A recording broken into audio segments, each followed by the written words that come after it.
The Mortgage Minute today being brought to you by our friends at Geneva Financial. When you're ready for that next home loan, Geneva's got the programs and the products. You just need to make the call. 800-306-1990, 800-306-1990. And every day at this time, OBMMI, they provide the most comprehensive, accurate, timely, and interactive analysis of pricing ever conducted in the mortgage industry, calculated from actual locked rates across 35% of all mortgage transactions nationwide. Let's see what the rates locked at on Friday. Got a lot of red arrows on the screen there. Remember, OBMMI does not tell us APR, points paid, points received. They just tell us the number to put in your mortgage calculator. And if you don't have one, ronismylender.com, ronismylender.com. That is a mobile app that we give away for free. And you just put it on your phone, and you can get the numbers anytime you want. Conventional loans were up 6.834.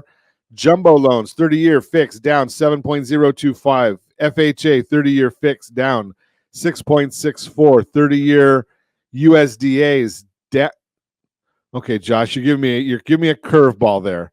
I got a down arrow and a down green arrow. You just want to confuse me. It's Monday morning, and I'm confused enough as it is. So, I'll go with the down. Is it down? Okay, down 6.589. And the best loan on the market, that one was down also, the 30-year VA loan, 6.334. Now, I say the VA loan is the best loan on the market, and that's only if you don't qualify for the Home Select loan from our friends over at Geneva Financial. That Home Select product is a pretty special product. Let's see what's going on right now in the markets. The S&P 500 is up 13.24. Let's see what the 10-year Treasury is up 7 basis points. We don't like that. 4.28 right now. The mortgage-backed securities, those are down 17 basis points. When I tell you the 10-year Treasury, the yield is up 7. That's 4.28 is the yield. That's how much you get if you go and invest in a 10-year Treasury. When I tell you the bond for the mortgage-backed security is down 15 basis points, that's the bond. The yield and the bond always move in opposite directions. So right now, when we're looking at the 30-year bond down, that means the interest rates on mortgages are up just a little bit, not a lot. What's driving this? Well, there's not a whole lot of news that came out today, but it's a lot of anticipation. We did get news from one Fed speaker who's always wrong. And I thought that, when I watched years and years ago, Neil Kashkari was running for governor in the state of California. And I thought, maybe he might be decent. But boy, this guy is as wishy-washy as they come. And they appointed him to be the head of the Fed in Minnesota, I think it is. Thankfully, he doesn't vote right now. They have 19 Fed members. 12 vote at any given time, governors and presidents. 12 vote at any given time. Right now, Kashkari's out.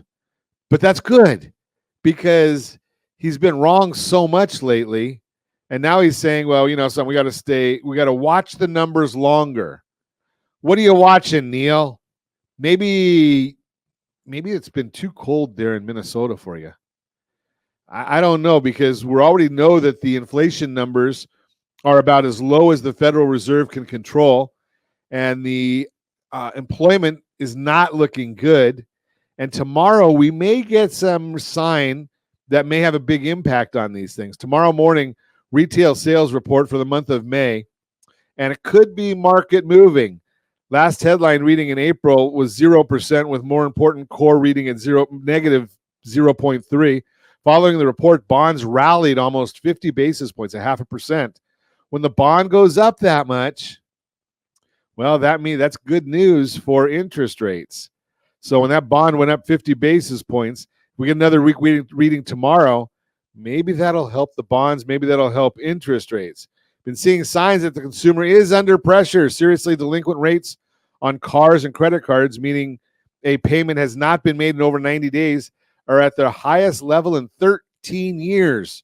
It also estimated that the pandemic savings from 3 stimulus checks have been exhausted as of the end of March, was helping consumers continue to spend.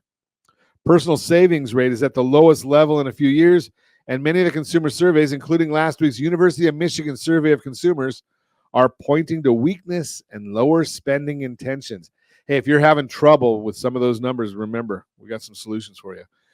University of Michigan survey of consumers last Friday, they released their survey, again, of consumers showing consumer confidence fell once again. In June, the index fell from 69 to 65.6, and it's down almost 14 points in the last 3 months. Current conditions fell 4 points, while the outlook fell 1.2 points. One-year inflation expectations were unchanged, and the employment picture remained weak.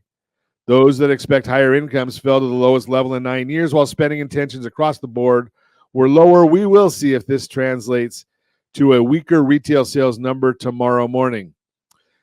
That's the Mortgage Minute, brought to you by our friends at Geneva Financial. When you're ready for that next home loan, Geneva's got the programs and the products. You just need to make the call, 800-306-1990. 800-306-1990.